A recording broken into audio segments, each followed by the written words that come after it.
Hello everyone, আজকে চলে এসেছি একটা নতুন ব্লগ নিয়ে। তো দেখো, আমি তো মেলায় গেছিলাম, তো মেলা থেকে গোপু সোনার জন্য এই ড্রেসটা কিনেছি। তো মেলার ব্লগটাও তো এখন আপলোড করিনি, ওইটা একটু প্রবলেম হয়েছে, তো আমি ওইটা কদিন পরে আপলোড করব। তো গোপু সোনার জন্য এই একটা সুন্দর জামা এনেছি, বলেছিলাম জামা কিন্তু দিয়ে দিয়েছে ঘাগরা। যেহেতু কোনো দিন কিনিনি, তো আমার কোনো সেরকম আইডিয়াও ছিল না। তো দেখো, আমার একটু প্রবলেমের জন্য আমি তো আর আজকে দিতে পারলাম না পুজো। তো মা একটু গোপালকে নিল কোলে, নিয়ে ওর গায়ে একটু জামাটা পরিয়ে দিল, মানে ঠিক তো পরাতে পারিনি, একটু গায়ে ছুঁয়ে দিয়েছি। আর এই যে মান্টি আন্টি এসছে, তো গোপালকে সুন্দর করে ঘাগরাটা পরিয়ে দিল। মান্টি আন্টিই বললো এটা অ্যাকচুয়ালি ঘাগরা। তো যাই হোক গে, তো শুনলাম নাকি গোপালের নাকি এর রানি কালারের কোনো ড্রেস নেই। আর জানো তো, আমি যেটা ভেবে গেছিলাম এই কালারের জামা কিনবো, মানে এরকম রানি কালারের জামা কিনবো। ক্যামেরায় কতটা বোঝা যাচ্ছে কিনা জানি না, কিন্তু কালারটা খুব সুন্দর।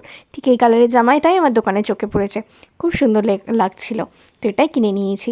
তো মা দেখো সব ঠাকুরদের ফুল দিয়েছে, আমার শিবু আমার বাচ্চাকেও আকন্দ ফুলের মালা পরিয়ে দিয়েছে, গোপু সোনাকে একটা রজনীগন্ধার মালা পরিয়ে দিয়েছে, তারপর বাতাসা, লাড্ডু, মিষ্টি দিয়ে, তুলসী পাতা দিয়ে, অন্যান্য ঠাকুরকে বেলপাতা, ফুল টুল দিয়ে সুন্দর করে মা পুজো করে নিচ্ছে। আর তারপর গোপু সোনাদের একটুখানি খাইয়েও দিল, আর তারপর জলও খাইয়ে দিল, মুখও মুছিয়ে দিল।